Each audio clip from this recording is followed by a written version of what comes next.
इस समय संसद का मॉनसून सत्र भी चल रहा है। उपराष्ट्रपति राज्यसभा के सभापति होते हैं और सत्र के बीच में पद से इस्तीफा देने वाले धनखड़ पहले उपराष्ट्रपति बन चुके हैं। 2022 में जगदीप धनखड़ ने 14वें उपराष्ट्रपति के रूप में शपथ ली थी। 6 अगस्त 2022 को हुए उपराष्ट्रपति के चुनाव में धनखड़ ने विपक्ष की उम्मीदवार मार्गरेट अल्वा को हराया था और उनके इस्तीफे के बाद राज्यसभा के उपसभापति हरवंश नारायण सिंह चुनाव होने तक कामकाज संभालेंगे। चुनाव की प्रक्रिया 60 दिन के अंदर पूरी करनी होगी। चुनाव में लोकसभा और राज्यसभा के सभी सांसद वोट डालेंगे। तो 67A के तहत संविधान में जो आर्टिकल है उसके तहत उपराष्ट्रपति जगदीप धनखड़ ने राष्ट्रपति द्रौपदी मुर्मू को पत्र लिखा, उसमें आभार जताया सांसदों का और स्वास्थ्य का हवाला दिया। ज्यादा जानकारी के साथ संवाददाता विनीत इस खबर पर जुड़े हुए हैं। विनीत, उपराष्ट्रपति जगदीप धनखड़ ने इस्तीफा दिया जब मॉनसून का संसद सत्र का कल पहला दिन था। जी, निश्चित तौर पर मैं आपको बताना चाहूंगा कि उपराष्ट्रपति में जगदीप धनखड़ का जो इस्तीफा हुआ है उसको लेकर के वे टाइमिंग को लेकर के भी जो है वो काफी चौंकाने वाला है, क्योंकि जब संसद के मानसून सत्र का पहला दिन था और जब वो उन्होंने इस्तीफा उसके पहले विपक्ष की ओर से लगातार यह कहा जा रहा है कि उन्होंने जब इस्तीफा दिया था उसके पहले वो लगातार मीटिंग कर रहे थे और जिस तरह से कई महत्वपूर्ण मामले जो है वो आने थे, या बिल जो है वो डिस्कस होना था, उस पर उन्होंने विपक्षी सांसदों के साथ बात की थी। जयराम रमेश जो है वो लगातार कह रहे थे। विपक्ष की ओर से टाइमिंग को लेकर के भी सवाल खड़े किए जा रहे हैं। इसके साथ ही साथ मैं आपको बताना चाहूंगा कि उनके कार्यालय की ओर से, उनके ऑफिस की ओर से एक प्रेस रिलीज जो है वो जारी किया गया था जिसमें वह जयपुर जाने वाले थे और उसके कार्यक्रम के बारे में जानकारी दी गई थी। तो उसके बाद ही जो है वो हम देख सकते हैं कि देर में शाम, या हम कह सकते हैं कि देर रात जो है वो उनका इस्तीफा जो है वो आया है। तो टाइमिंग को लेकर के विपक्ष जो है वो सवाल खड़ा कर रहा है। लेकिन यहाँ पर एक बात हमें यह भी समझनी चाहिए कि आज जो विपक्ष उपराष्ट्रपति जगदीप धनखड़ के इस्तीफे को लेकर के सवाल खड़ा कर रहा था, कभी उनके रवैये को वो तानाशाही भी बता रहा था, फिर कभी विपक्ष ने कोशिश की थी कि उन्हें हटाने का जो एक प्रस्ताव है वो भी लाया जाए। हालांकि उसमें सफलता नहीं हासिल हुई थी।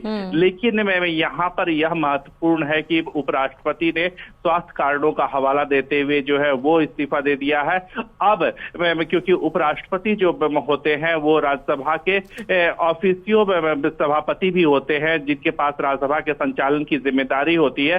तो अब यह जिम्मेदारी जो है उपसभापति जो है हरिवंश के पास जाएगी। साथ ही साथ वहां पर सभापति पैनल होता है जो चेयर को समय समय पर संभालता है। तो यह पैनल भी जो है उसे संभालेगा, क्योंकि मानसून सत्र है, पहला ही दिन बीता था और इस तरह की घटना में हो गई है जिसमें उपराष्ट्रपति ने अपने स्वास्थ्य कारणों का हवाला देते हुए इस्तीफा दे दिया है।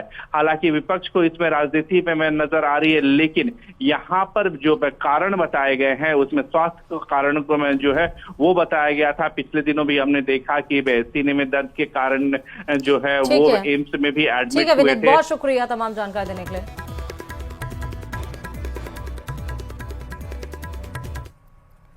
उपराष्ट्रपति जगदीप धनखड़ के इस्तीफे की खबर के बाद उनके पैतृक गांव झुंझुनू जिले के किठाना गांव के लोग स्तब्ध हैं। गांव के लोग एक दूसरे को फोन के जरिए इस्तीफे की अचानक मिली खबर को कंफर्म करने में लग गए थे। बताया जा रहा है कि धनखड़ के भतीजे हरेंद्र धनखड़ ने बताया कि इस्तीफे की खबर के बाद न केवल किठाना गांव बल्कि आसपास के पड़ोस के गांवों से भी फोन आ रहे थे। उन्होंने बताया कि यह सच है कि इन दिनों उपराष्ट्रपति जगदीप धनखड़ की तबीयत नासाज चल रही और जिसे लेकर उनकी पत्नी डॉक्टर सुदेश धनखड़ काफी चिंतित थी। लेकिन इस्तीफा भी देंगे ऐसा कोई सोच नहीं सकता था, क्योंकि आपने देखा कल मॉनसून सत्र था। कल हालांकि जैसा हमेशा अनुमान लगाया जाता है कि सत्र की शुरुआत होगी और वो हंगामे की भेंट चढ़ेगी, वैसा ही हुआ। 12 बजे तक के लिए कार्यवाही स्थगित कर दी गई थी, लेकिन किसी को यह नहीं पता था कि अचानक से जगदीप धनखड़ इस्तीफा दे देंगे। माहौल तो देखो निराशा ही है, सबकी यही चर्चा हो रही है कि भाई इस्तीफा दे दिया तो निराश ही है सारे। कि गांव में काम बहुत करवाया, गौशाला में हुआ है, स्कूल में भी बहुत हुआ है और गांव में मान लो सड़क है, कॉलेज हो गई, हॉस्पिटल हो गया, ये काम करवा रहे हैं। नहीं बस यही कि भाई चाचा जी के वो थोड़ा सा हार्ट की दिक्कत थी तो वो उनको छोड़ के भी नहीं आते, ज्यादातर यूँ कि भाई अकेलों का नहीं छोड़ सकते, थोड़ी वो तबीयत तो नरम ही थी। अब तो देखो माहौल तो दुखी का ही है सबके, ये तो है सबको ही पता है कि निराशा ही है तो सब में। अभी हमारे को तो न्यूज से ही पता चला कि महामहिम उपराष्ट्रपति जगदीप जी ने इस्तीफा दे दिया। उसके बाद में गांव में बड़ी निराशा का माहौल है और आसपास के इलाके से भी फोन आ रहे हैं, बहुत ही लोगों में निराशा का माहौल है। सुदेश जी पिछले इस महीने के पहले वीक में आए थे गांव, 2-3 दिन रुके थे, तो उन्होंने बताया था कि भाई मार्च में जैसे उनके बाईपास वो हार्ट का ऑपरेशन का छल्ला डला था, फिर पिछले महीने उत्तराखंड भी प्रोग्राम में गए थे, वहां भी तबीयत बिगड़ गई थी। प्रदेश के न्यायिक कर्मचारियों का लंबे समय से लंबित कैडर पुनर्गठन का मुद्दा विकराल रूप लेता हुआ नजर आ रहा है और इसी मांग को लेकर प्रदेश भर के न्यायिक कर्मचारियों की हड़ताल जारी है, जिससे प्रदेश की अदालतों में कामकाज पूरी तरह से ठप हो गया है। देखिए पूरा मामला इस रिपोर्ट में।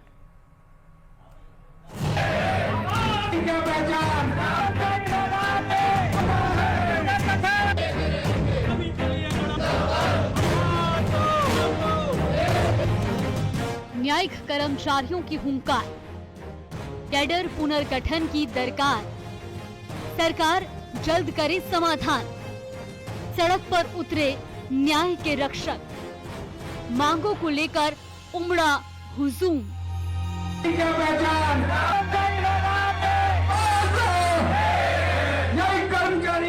राजस्थान में न्यायिक कर्मचारियों का हुजूम अब सड़क पर न्याय के लिए उतर गया है।